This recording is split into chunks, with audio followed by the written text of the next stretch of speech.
प्रिय छात्रों, हिंदी पाठशाला में आप सबका स्वागत है। प्रीतिಯ ವಿದ್ಯಾರ್ಥಿಗಳೇ, SSLC एग्ज़ाम गाइड मालिकेಯಲ್ಲಿ ಇವತ್ತು ನಾನು ತೆಗೆದುಕೊಂಡಿರುವ ಪಾಠ गिल्लू।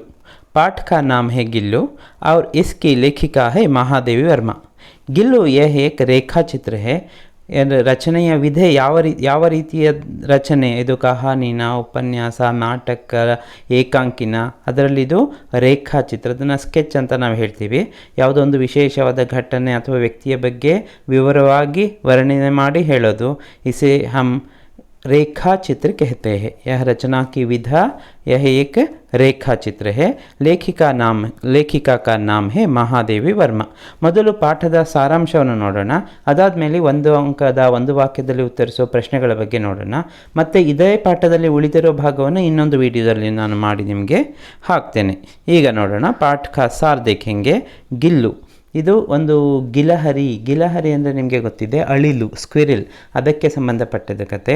ಆ ಗಿಲಹರಿ ಯಾವ ರೀತಿ ಇವರ ಮನೆಗೆ ಬಂದಾಗ ಹೇಗಿತ್ತು, ಅದಾದಮೇಲೆ ಅವರ ಜೊತೆ ಯಾವ ಥರ ಇತ್ತು, ಮತ್ತು ಅದು ಅಂತ್ಯ ಹೇಗಾಯಿತು ಅಂತ, ಸತ್ತ ಮೇಲೆ ಏನು, ಆ ಎಲ್ಲ ಅನುಭವಗಳನ್ನು यहाँ लेखिका हमारे साथ बता रही है। हम यहाँ देखेंगे, कहानी का सार इस प्रकार है। एक दिन लेखिका ने बरामदे में एक छोटी सी गिलहरी के बच्चे को देखा। एक दिन लेखिका बरामदे में आती है, ಮನೆಯ ವರಾಂಡಕ್ಕೆ ಬರ್ತಾರೆ, ಹೊರಗಡೆ ಬಂದು ನೋಡ್ತಾರೆ, एक छोटी सी गिलहरी का बच्चा वहाँ पड़ा हुआ है। ಒಂದು ಚಿಕ್ಕ ಅಳಿಲಿನ ಮರಿ ಅಲ್ಲಿ ಬಿದ್ದಿದೆ। कहाँ पड़ा हुआ है प्रश्न ಕೇಳಬಹುದು। गमले और दीवार की संधि में पड़ा हुआ है। गमला ಅಂದರೆ ಪಾಟ್, ಹೂವಿನ ಕುಂಡದ ಮತ್ತೆ ಗೋಡೆಯ ನಡುವೆ ಸಂಧಿ ಮೇ ಪಡಾ ಹುವಾ ಹೇ, ಬಿದ್ದಿದೆಯಂತೆ, ಅಂದರೆ ಒಂದು ಗೋಡೆ ಮತ್ತು ಆ ಪಾಟಿನ ನಡುವೆ ಸಿಗಾಕೊಂಡಿದೆ ಒಂದು ಏಕ್ ಛೋಟಿ ಸಿ ಗಿಲಹರಿ और गिलहरी का बच्चा। दो कौवे उसे खाने का प्रयत्न कर रहे थे। वहाँ दो कौवे भी है, उसे खाने का प्रयत्न कर रहे हैं, ಅದನ್ನು ತಿನ್ನೋದಕ್ಕೆ ಎರಡು ಕಾಗೆಗಳು ಹೊಂಚಾಗ್ತಾ ಇದೆ। लेखिका ने उस घायल गिलहरी को उठाकर रुई से रक्त पोंछकर घावों पर पेंसिलिन का मरहम लगाया। लेखिका के घर में पहले ही बहुत सारे प्राणी पक्षी थे, इसीलिए उन्होंने उस गिलहरी की रक्षा करने के लिए क्या किया, उस घायल गिलहरी को, ಅಂದರೆ ಗಾಯಗೊಂಡಿರುವ ಅಳಿಲನ್ನು ತಗೊಂಡು ಬಂದು ರುಯಿ ಸೆ ರಕ್ತ ಪೋಂಚ್ಕ, ರುಯಿ ಅಂದರೆ ಹತ್ತಿಯಿಂದ ರಕ್ತವನ್ನೆಲ್ಲ ಒರೆಸಿ, ಪೋಂಚ್ನ ಅಂದರೆ ಒರೆಸುವುದು, ಘಾವೋಂ ಪರ್, ಗಾಯದ ಮೇಲೆ, ಪರ್ ಅಂದರೆ ಮೇಲೆ, ಮೇ ಅಂದರೆ ಒಳಗೆ, ಯಹ ಘಾವೋಂ ಪರ್, ಗಾಯಗಳ ಮೇಲೆ पेंसिलिन का मरहम लगाया। क्या लगाया, पेंसिलिन का मरहम लगाया। किस पर लगाया, गिलहरी के घावों पर लगाया। ಈ ರೀತಿ ಪ್ರಶ್ನೆಗಳನ್ನೆಲ್ಲ ಕೇಳ್ತಾರೆ। लेखिका के घर में बहुत सारे प्राणी पक्षी थे, अभी मैंने बताया है। कुछ ही दिनों में वह गिलहरी का बच्चा अच्छा हो गया। ಸ್ವಲ್ಪ ದಿನಗಳಲ್ಲಿ ಏನು ಅಳಿಲಿನ ಮರಿ ಇತ್ತು ಬಹಳ ಚೆನ್ನಾಗಾಗ್ಬಿಡ್ತು, बहुत अच्छा हो गया। लेखिका उसे गिल्लू कहकर बुलाने लगी। ಈಗ ಮನೆಯ ಸದಸ್ಯ ಆಗಿಬಿಟ್ಟಿದ್ದಾನೆ, उसे वह गिल्लू कहकर बुला रही है। ಪಾಠದ ಹೆಸರು ಹೇಗೆ ಬಂತು ಅಂತ ನಿಮಗೆ ಗೊತ್ತಾಯ್ತಲ್ಲ, गिलहरी को लेखिका यहाँ गिल्लू कहकर बुलाती है। बुलाना ಅಂದರೆ ಕರೆಯೋದು। ಲೇಖಿಕಾ ಲಿಖನೆ बैठती, ಈಗ ಎಷ್ಟೊಂದು ಪರಿಚಯ ಆಗಿದೆ ಅನ್ನೋದಕ್ಕೆ ಈ ಉದಾಹರಣೆ ಸಾಕ್ಷಿಯಾಗುತ್ತೆ। लेखिका लिखने बैठती, क्योंकि लेखिका का काम हमेशा वो लिखती ही रहती थी। लिखने बैठती तो उनका ध्यान आकर्षित करने के लिए, ಆಕೆಯ ಧ್ಯಾನವನ್ನು ಆಕರ್ಷಿಸಬೇಕಲ್ಲ, इसलिए वह क्या करता था, उनके पैर तक सर आकर, उनके पैर तक आता, ಅವರ ಕಾಲಿನ ಹತ್ತಿರಕ್ಕೆ ಬರ್ತಾ ಇತ್ತಂತೆ, सर से पर्दे पर चढ़ जाता, ಸರ ಅಂತ ಪರದೆ ಹತ್ತಿ ಮೇಲೆ ಹೋಗ್ತಿತ್ತು, और फिर उसी तेजी से उतरता, ಮತ್ತು ಅದೇ ಸ್ಪೀಡಲ್ಲಿ ಕೆಳಗಡೆ ಇದ್ದು ಬರ್ತಾ ಇತ್ತು। ಕಾಲಿನ ಹತ್ತಿರ ಬರೋದು, ಮತ್ತೆ ಮೇಲೆ ಹತ್ತಿ ಹೋಗೋದು, ಮತ್ತೆ ಕೆಳಗಡೆ ಬರೋದು, ಮೇಲೆ ಹೋಗೋದು, ಈ ಎಲ್ಲಿವರೆಗೂ ಇವರು ಅದ್ರ ಕಡೆ ತಿರುಗಿ ನೋಡಿ ಅದನ್ನು ಆಟ ಆಡಿಸ್ತಿಲ್ಲ, ಅಲ್ಲಿವರೆಗೂ ಇದು ಇದೇ ಥರ ಮಾಡ್ತಾ ಇತ್ತಂತೆ। तो ध्यान आकर्षित करने के लिए गिल्लू ने यह उपाय ढूंढ निकाला था, ಅಂದರೆ ಇಂಥ ಉಪಾಯವನ್ನು ಹುಡುಕೊಂಡಿತ್ತು। आगे क्या होता है, कभी कभी लेखिका गिल्लू को पकड़कर एक लंबे लिफाफे में रख देती थी। ಕೆಲವು ಸಲ ಏನು ಮಾಡ್ತಿದ್ರು ಇವರು, ಅದು ತುಂಬ ಓಡಾಡ್ತಾ ಇತ್ತಲ್ಲ, ಅದನ್ನು ಹಿಡ್ಕೊಂಡು ಬಂದು ಏಕ್ ಲಂಬಾ ಲಿಫಾಫಾ ಲೇಕರ್, ಅಂದರೆ ಒಂದು ದೊಡ್ಡದಾದ ಒಂದು ಎನ್ವಲಪ್ ಅಥವಾ ಕವರ್ ತೊಗೊಂಡು ಅದರ ಒಳಗಡೆ ಇಡ್ತಾ ಇದ್ರಂತೆ. ರಖ್ ದೇತಿ ಥಿ ಲಿಫಾಫಾ ಅಂದರೆ ಎನ್ವಲಪ್ ಅಥವಾ ಕವರ್, ಉಸ್ಮೆ ರಖ್ ದೇತಿ ಥಿ. ಗಿಲ್ಲು ಕಾ ಪ್ರಿಯ ಖಾದ್ಯ ಕಾಜು ಥ, ಅದಕ್ಕೆ ತಿನ್ನೋದಕ್ಕೆ ಅಲ್ಲೇ ಕೊಡ್ತಾ ಇದ್ದಂತೆ. ಸುಮಾರು ಹೊತ್ತು ಅದು ಅದರೊಳಗಡೆ ಕೂತ್ಕೊಂಡು ಟೇಬಲ್ ಮೇಲೆ ಇರ್ತಾ ಇತ್ತು. ಉಸ್ಕಾ ಪ್ರಿಯ ಖಾದ್ಯ, ಖಾದ್ಯ का मतलब है आहार. वह क्या खाने में क्या पसंद करता था? ಕಾಜು. ಕಾಜು ಅಂದರೆ ಕ್ಯಾಶ್ಯೂ. ಕ್ಯಾಶ್ಯೂ ತಿನ್ನೋದಕ್ಕೆ ಅದಕ್ಕೆ ತುಂಬ ಇಷ್ಟನಂತೆ. ಗಿಲ್ಲು ಕೆ ಜೀವನ್ ಕಾ ಪ್ರಥಮ್ ವಸಂತ ಆಯಾ. ಈ ಥರ ಒಂದು ವಸಂತ ಕಳೀತು, ಅಂದರೆ ಒಂದು ವರ್ಷ ಆಯಿತು ಗಿಲ್ಲುಗೆ. बाहर की गिलहरियों से उसका परिचय होने लगा. बाहर की गिलहरियाँ, गिलहरी शब्द स्त्रीलिंग है, इसीलिए बाहर की गिलहरियों से इसका परिचय हुआ और यह बाहर जाता और उनके साथ खेलता रहता था. गिल्लू लेखिका को चौंकाने के लिए कभी कभी फूलदान के फूलों में छिप जाता. ಚೌಂಕನ ಬೆಚ್ಚಿ ಬೀಳಿಸ್ಬೇಕು. ಎಲ್ಲಿ ಹೋಯಿತು ಗಿಲಹರಿ, ಎಲ್ಲ ಹೋಯಿತು, ಮೇರಾ ಗಿಲ್ಲು ಕಹಾ ಗಯ, ಹುಡುಕ್ಬೇಕಲ್ಲ. ಯಾವ ರೀತಿ ತಾಯಿಗೆ ಮಗು ಕಾಣಿಸ್ಲಿಲ್ಲ ಅಂದರೆ ಗಾಬರಿ ಆಗುತ್ತಲ್ವ, ಅದೇ ಥರ ಇಲ್ಲಿ ಲೇಖಿಕನ ಗಾಬರಿ ಪಡಿಸ್ಬೇಕು ಅಂತ ತಮಾಷೆಗಾಗಿ ಕ್ಯಾ ಕರ್ತಾ ಥಾ, ಕಭಿ ಫೂಲ್ದಾನ್ ಕೆ ಫೂಲೋ ಮೇ ಚಿಪ್ ಜಾತಾ ಥಾ. ಏನು ಅನ್ನೋ ಹೂಕುಂಡ ಇರ್ತಿತ್ತು, ಅದರಲ್ಲಿ ಹೋಗಿ ಕೂತ್ಕೊಳ್ತಾ ಇತ್ತಂತೆ. ಚಿಪ್ ಜಾತಾ ಥಾ ಫ್ಲವರ್ ವಾಸ್. ಕಭಿ ಕಭಿ ಪರ್ದೆ ಕಿ ಚುನ್ನಟ್ ಮೇ, ಸ್ಕ್ರೀನ್ ಇದ್ದರೆ ಅದರ ನೆರಿಗೆಗಳೇನಿರುತ್ತಲ್ವ, ಆ ನೆರಿಗೆಗಳ ಮಧ್ಯೆ ಹೋಗಿ ಸೇರ್ಕೊಳ್ತಾ ಇತ್ತಂತೆ. ಅವ್ರ ಕಭಿ ಕಭಿ ವಹ ಸೋನ್ ಜೂಹಿ ಕಿ ಪತ್ತಿಯೋ ಮೇ, ಸೋನ್ ಜೂಹಿ ಕಾ ಪೇಡ್ ಥಾ, ಚಂಪಾ ಹೂವಿನ ಒಂದು ಮರ ಇತ್ತಂತೆ, ಅದರ ಎಲೆಗಳೆಲ್ಲ ಉದುರಿರ್ತಿತ್ತು. ಉನ್ ಪತ್ತಿಯೋ ಕೆ ನೀಚೆ छिप जाता था. ಲೇಖಿಕಾ ಉನ್ಸೆ ಢೂಂಢನೆ ಲಗ್ತಿ ಥಿ. ಈ ಥರ ಅದು ಲೇಖಿಕಾನ ಆಟ ಆಡಿಸ್ತಾ ಇತ್ತು. ಉಸಿ ಬೀಚ್ ಲೇಖಿಕಾ ಮೋಟರ್ ದುರ್ಘಟನಾ ಮೇ आहत होकर अस्पताल में रही. ನೋಡಿ, ಇಷ್ಟೊಂದು ಚೆನ್ನಾಗಿತ್ತು, ಮನೆಯಲ್ಲಿ ಹೊಂದ್ಕೊಂಡಿದ್ದಾಗ ಏಕ್ ಬಾರ್ ಕ್ಯಾ ಹುವಾ, ಲೇಖಿಕಾ ಮೋಟರ್ ದುರ್ಘಟನಾ ಮೇ ಘಾಯಲ್ ಹೋ ಗಯಿ. ಮೋಟರ್ ದುರ್ಘಟನಾ ಅಂದ್ರೇನು, ಕಾರ್ ಆಕ್ಸಿಡೆಂಟ್ ಆಯಿತು, ಹಾಗೆ ಹಾಸ್ಪಿಟಲಲ್ಲಿ ಇರಬೇಕಾಯಿತು ಸ್ವಲ್ಪ ದಿನ. ತಬ್ ಗಿಲ್ಲು ಲೇಖಿಕಾ ಕಾ ಇಂತಜಾರ್ ಕರ್ತಾ ರಹಾ. ಸರಿಯಾಗಿ ಏನು ತಿಂತಾನೆ ಇರಲಿಲ್ವಂತೆ, ಅದಕ್ಕೆ ಕಾಜು ಕಂಡ್ರೆ ತುಂಬ ಇಷ್ಟ. ಆ ಟೈಮಲ್ಲಿ ಕಾಜು ಕೊಟ್ಟಿದ್ರು, ಅದು ಎಷ್ಟು ಬಂದವರು ಬೇರೆಯವ್ರು ಬಂದು ಕೊಟ್ಟಿರ್ತಿದ್ರು. ಸಾರಾ ಕಾಜು ವಹಾ ಉಸಿಕೆ ಘೋಂಸ್ಲೆ ಮೇ ಹೀ ತಾ, ಅದರಲ್ಲೇ ಇತ್ತೆ ಹೊರತು ಝೋಲೆ ಮೇ ಅದಂತ ಇದು ತಿಂದೇ ಇರಲಿಲ್ಲ. ಅಂದ್ರೆ ಅರ್ಥ ಏನು, ಲೇಖಿಕಾ ಇಲ್ಲ ಅಂತ ಹೇಳಿ ಯಹ ಬಹುತ್ ಉದಾಸ್ ರಹತಾ ಥಾ. अस्पताल से घर आने के बाद उनके तकिए पर सिरहाने बैठकर अपने नन्हे नन्हे पंजों से उनके सिर और बालों को हौले हौले सहलाता रहता था. जब लेखिका अस्पताल से घर आई, ಮನೆಗೆ ಬಂದ ಮೇಲೆ, ವಾಪಸ್ ಬಂದ ಮೇಲೆ, ಉನ್ಕೆ ತಕಿಯೆ ಪರ್ ಸಿರಹಾನೆ ಬೈಠ್ ಜಾತಾ ಥಾ, ಅವರ ಪಿಲ್ಲೋ ಮೇಲೆ ಬಂದು ಕೂತ್ಕೊಂಡು ತಲೆ ಹತ್ರನೇ ಕೂತ್ಕೊಂಡು ಬಿಡ್ತಾ ಇತ್ತಂತೆ. ಸಿರಹಾನೆ ಬೈಠ್ತಾ ಅಂದರೆ ತಲೆಯ ಬಳಿ ಕುಳಿತುಕೊಂಡು, ಅಪ್ನೆ ನನ್ಹೆ ನನ್ಹೆ ಪಂಜೋನ್ಸೆ, ತನ್ನ ಮುಂದಿನ ಎರಡು ಕಾಲುಗಳಿಂದ ಏನು ಮಾಡ್ತಾ ಇತ್ತಂತೆ, ಉನ್ಕೆ ಸಿರ್ ಔರ್ ಉನ್ಕೆ ಬಾಲೋಂಕೋ, ಅವರ ತಲೆ ಅವರ ಕೂದಲನ್ನು ಹೌಲೆ ಹೌಲೆ, ಹೌಲೆ ಹೌಲೆ ಅಂದರೆ ಮೆಲ್ಲಗೆ ಮೆಲ್ಲಗೆ, ಸಹಲಾತಾತ ಅಂದರೆ ನೇವರಿಸ್ತಾ ಇತ್ತಂತೆ. ಅಂದರೆ ಎಷ್ಟು ಪ್ರೀತಿ ನೋಡಿ, ತಾಯಿ ಮಗುಗೆ ಯಾವ ರೀತಿ ಪ್ರೀತಿ ತೋರಿಸ್ತಾರೆ ಆ ಥರ ಗಿಲ್ಲು ಅಪ್ನಾ ಪ್ಯಾರ್ ಲೇಖಿಕಾ ಪರ್ ದಿಖಾ ರಹಾ ಹೇ.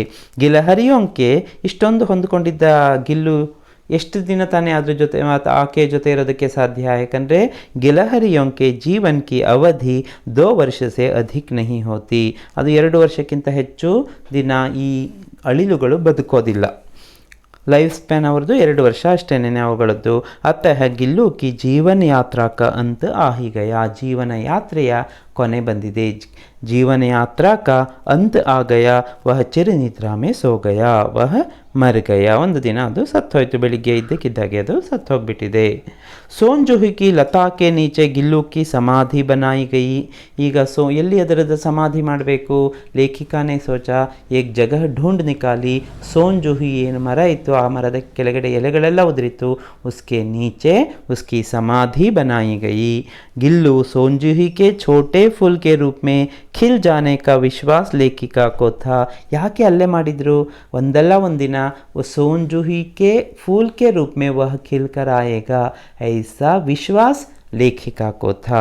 इसीलिए उन्होंने उसकी समाधि उन पत्तियों के नीचे बनाई थी. ಈ ರೀತಿಯಾಗಿ इस प्रकार पशु पक्षियों की रक्षा करना और उनके प्रति प्रेम भाव दिखाने की आवश्यकता के बारे में हमें इस ರೇಖಾಚಿತ್ರ के माध्यम से ಲೇಖಿಕಾನೆ बताया है.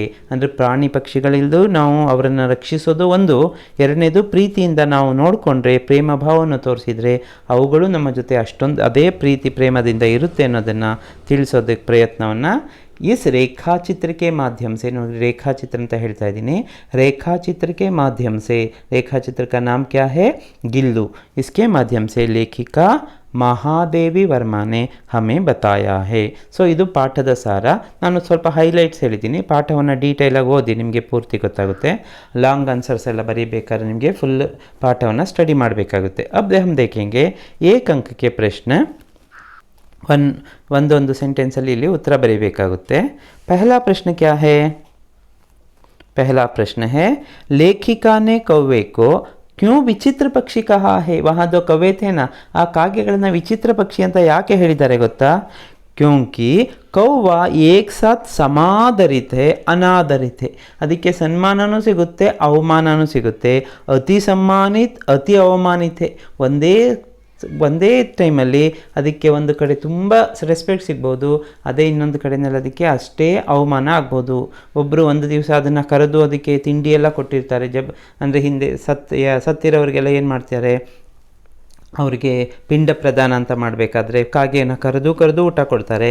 ಅದೇ ಇನ್ನೊಂದು ಸಲ ಏನಾದರೂ ಮನೆ ಒಳಗಡೆ ಬಂದರೆ ಅಪಶಕುನ ಅಂತ ಅದನ್ನು ಹೊಡೆದು ಓಡಿಸ್ತಾರೆ. इस प्रकार वह एक साथ समादरित है अनादरित है और सम्मानित भी है और अति अवमानित पक्षी भी है कौवा. ಅದಕ್ಕೆ ಅದು ವಿಚಿತ್ರ ಅಂತ ಹೇಳ್ತಾರೆ. गिलहरी का बच्चा कहाँ पड़ा था, आपको पता है. गिलहरी का बच्चा दीवार और गमले की संधि में पड़ा था. ಗೋಡೆ ಮತ್ತು ಆ ಪಾಟ್ ಏನಿತ್ತಲ್ಲ, ಆ ಪಾಟ್ ನಡುವೆ ಸಿಕ್ಕಾಕೊಂಡಿತ್ತು, ಬಿದ್ದಿತ್ತು. ಗಮಲೇಕಿ ಸಂಧಿ, ದೀವಾರ್ ಅಂದರೆ ಗೋಡೆ, ಗಮಲ ಅಂದರೆ ಪಾಟ್, ನಡುವೆ ಬಿದ್ದಿತ್ತಂತೆ.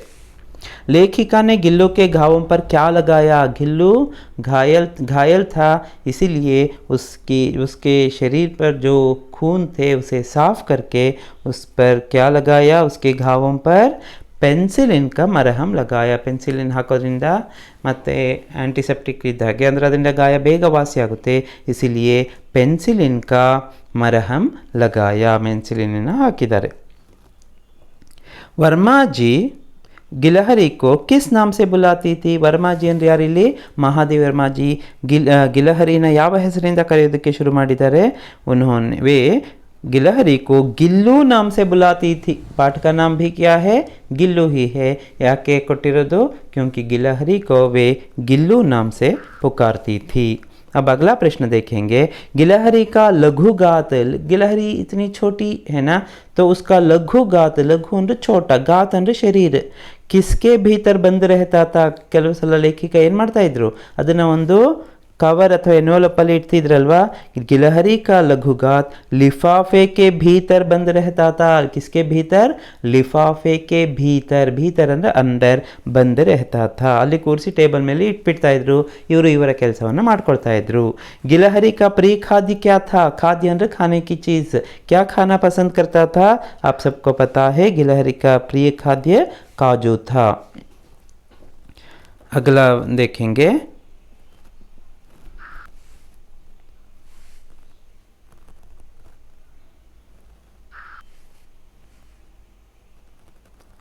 लेखिका को किस कारण से अस्पताल में रहना पड़ा. ಏನಕ್ಕಾಗಿ ಅವರು ಹಾಸ್ಪಿಟಲೈಸ್ ಆಗಿದ್ದು, अस्पताल में क्यों रहना पड़ा लेखिका को. क्योंकि आपको पता है मोटर दुर्घटना हुई थी. लेखिका को मोटर दुर्घटना में आहत होने के कारण अस्पताल में रहना पड़ा. ಮೋಟರ್ ದುರ್ಘಟನಾ ಅಂದರೆ ಕಾರ್ ಆಕ್ಸಿಡೆಂಟ್ ಆಗಿತ್ತು, ಅದಕ್ಕೆ ಹಾಸ್ಪಿಟಲ್ನಲ್ಲಿ ಇರಬೇಕಾಯಿತು.